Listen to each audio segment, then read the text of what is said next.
본문 성구 요한계시록 10장. 내가 또 보니 힘센 다른 천사가 그 손에 펴놓인 작은 책을 들고 내가 천사의 손에서 작은 책을 갖다 먹어버리니 내 입에는 꿀같이 다나 먹은 후에 내 배에서는 쓰게 되더라. 저가 내게 말하기를 내가 많은 백성과 나라와 방언과 임금에게 다시 예언하여야 하리라 하더라.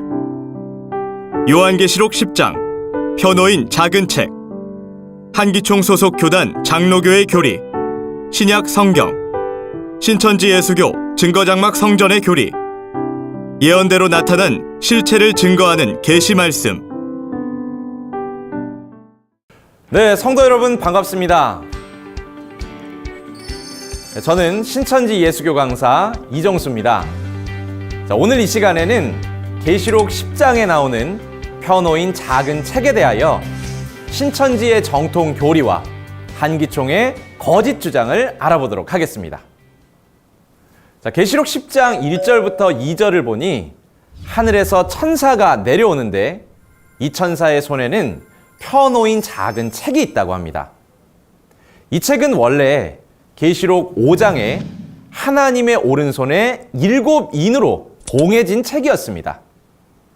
이렇게 책이 봉해졌으니 천상천하에 이 책을 펴거나 보거나 할 사람이 없어 요한은 크게 울었다고 합니다. 이 책 안에 기록된 내용이 무슨 내용이기에 요한은 이렇게까지 슬피 울었을까요?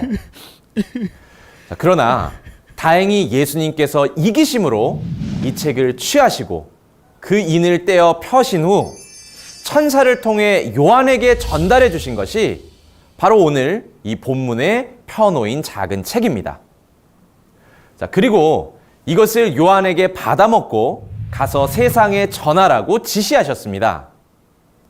자, 그렇다면 마땅히 우리도 이 요한을 통해 펴놓인 책을 전달받아야 하지 않겠습니까? 혹시 여러분들은 이 책을 전달받으셨습니까? 자, 과연 이 펴놓인 책은 무엇일까요? 자, 그리고 누구를 통해 어떻게 전달받을 수 있는 걸까요?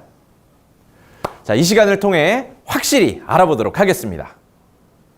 자, 먼저는 자칭 정통이라 주장하시는 한기총 소속 장로교단의 목사님들의 주장부터 알아보도록 하겠습니다. 자, 이들은 계시록 10장에 펴놓인 작은 책을 신약성경이라고 주장하고 있습니다. 자, 이것이 과연 올바른 해석일까요? 이 주장이 얼마나 터무니없는지 한번 알아보도록 하겠습니다. 자, 계시록 10장에 펴놓인 책은 계시록 5장에 하나님 오른손에 봉한 책이었죠. 자, 그런데 정말 충격적인 것은 한기총 소속 장로교단과 순복음 교단에서 이 펴놓인 책은 신약 성경이라고 해놓고 계시록 5장의 봉한 책은 아담 때 잃어버린 에덴 동산의 토지 문서라고 주장하고 있다는 것입니다. 아니, 같은 책인데 책이 봉해지면 토지 문서고 책을 펼치면 신약 성경이 된다는 게 말이 됩니까? 아니, 우리 목사님 혹시 마술사? 여러분, 정말 이건 말도 안 되죠? 그러니 한기총 소속 장로교단 목사님의 주장은 터무니없는 거짓말임을 알 수 있습니다. 자, 이게 끝이 아닙니다. 이 펴놓인 책의 실체를 알려면 본문과 같이 실제로 책을 받아 먹거나 아니면 받아 먹은 자를 통해 전달받아야 알 수 있는 것 아니겠습니까? 자, 한기총 소속 장로교단 목사님께 한번 여쭤보겠습니다. 혹시 목사님께서는 천사를 통해 책을 받아 먹은 요한이십니까?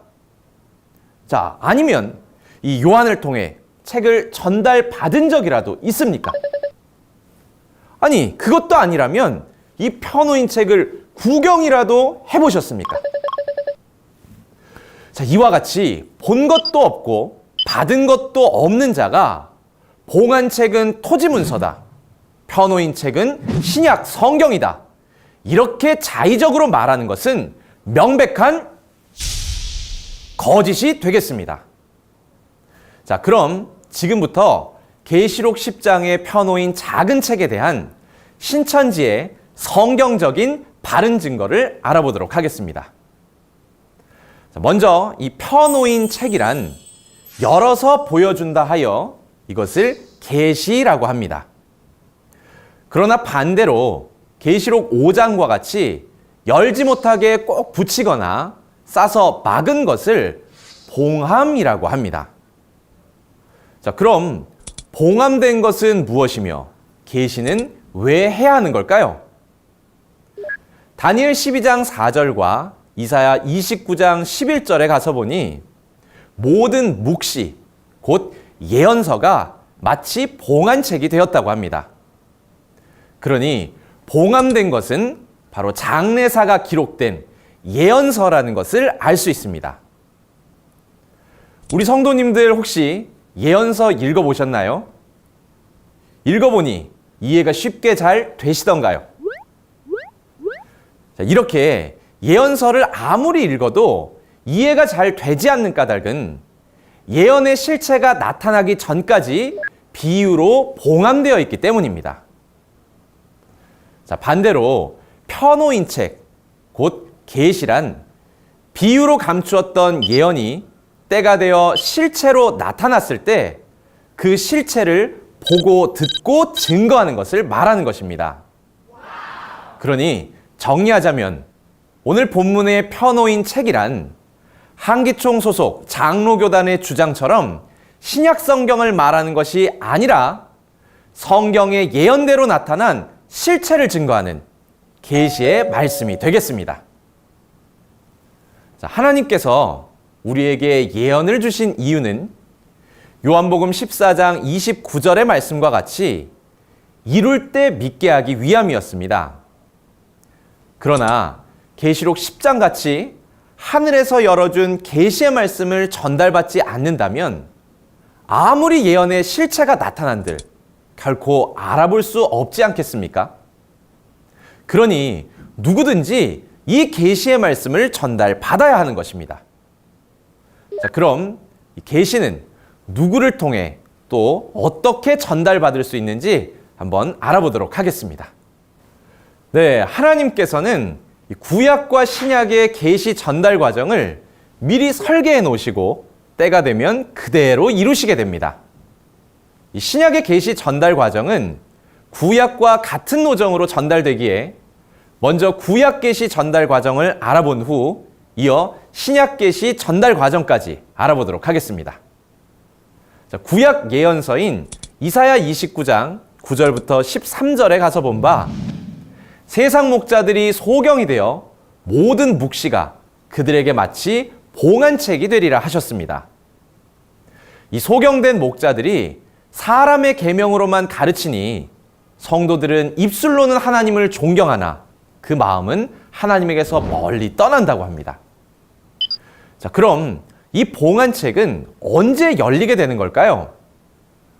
네, 하박국 2장 2절부터 3절에 보니 이 묵시는 정한 때가 있으니 그때는 바로 예언이 응하는 때가 되겠습니다. 그때가 되면 에스겔 1, 2, 3장의 예언과 같이 하나님께서 인자라고 하는 한 목자를 택하시게 됩니다.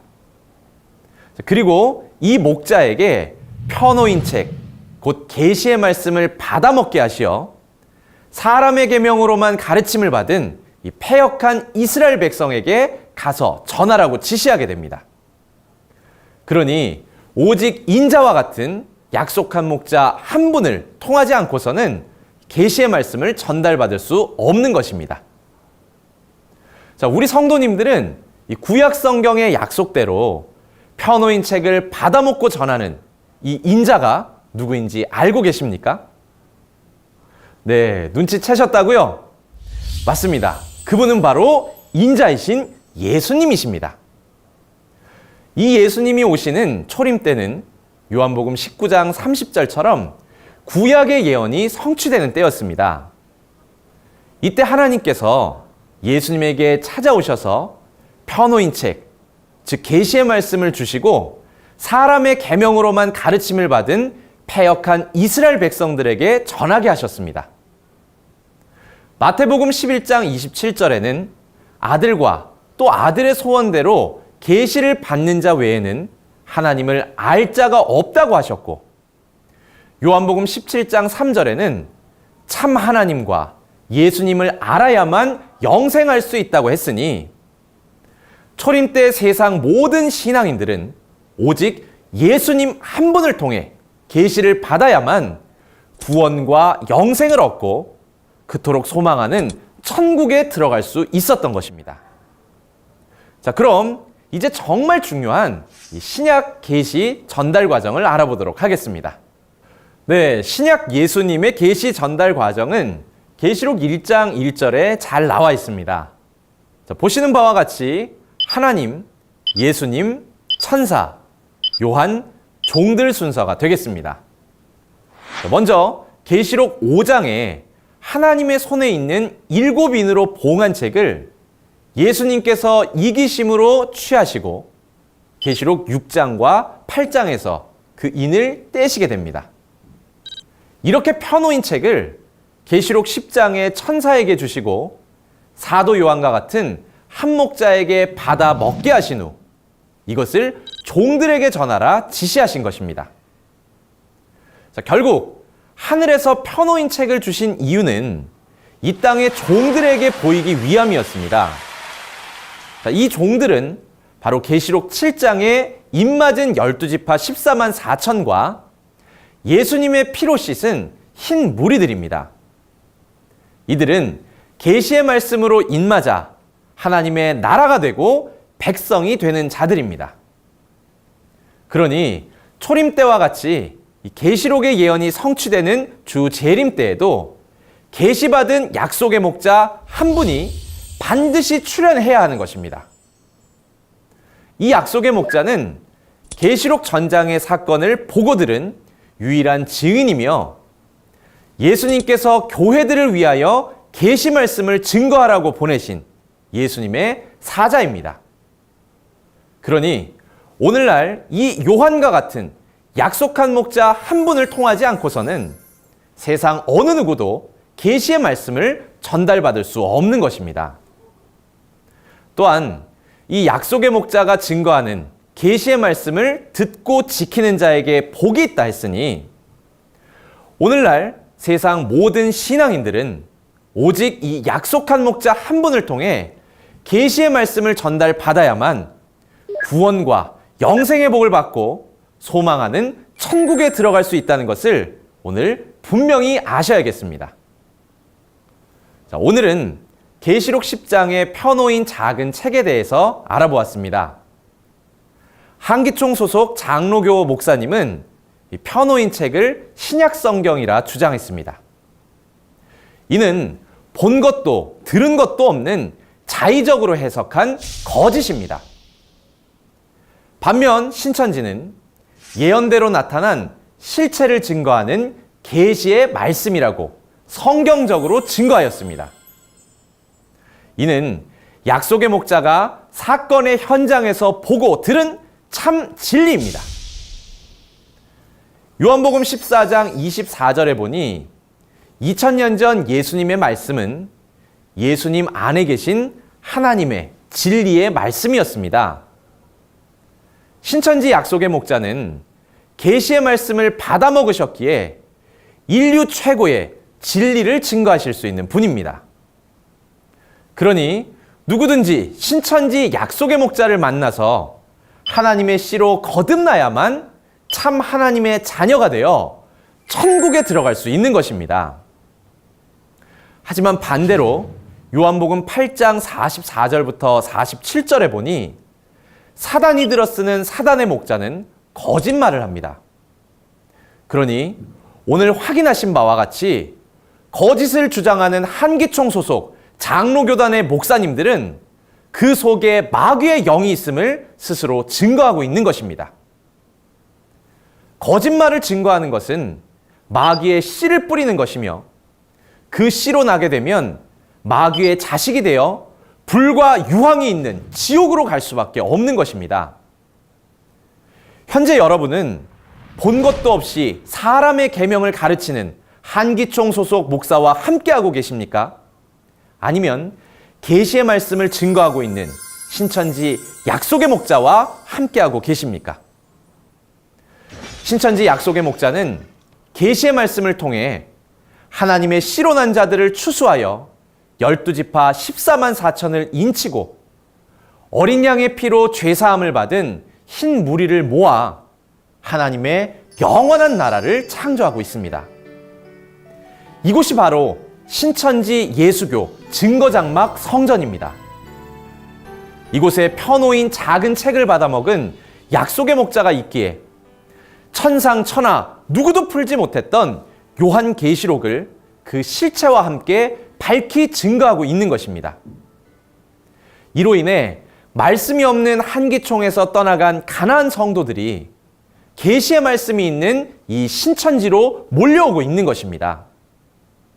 그러니 지금까지 거짓을 밥 먹듯 주장해온 한기총 소속 목사님들, 제발 회개하시고 거듭나시길 바랍니다. 그리고 우리 성도님들은 부디 참과 거짓을 잘 분별하셔서 소망하는 천국과 영생에 이르시기를 기원드립니다. 대단히 감사합니다.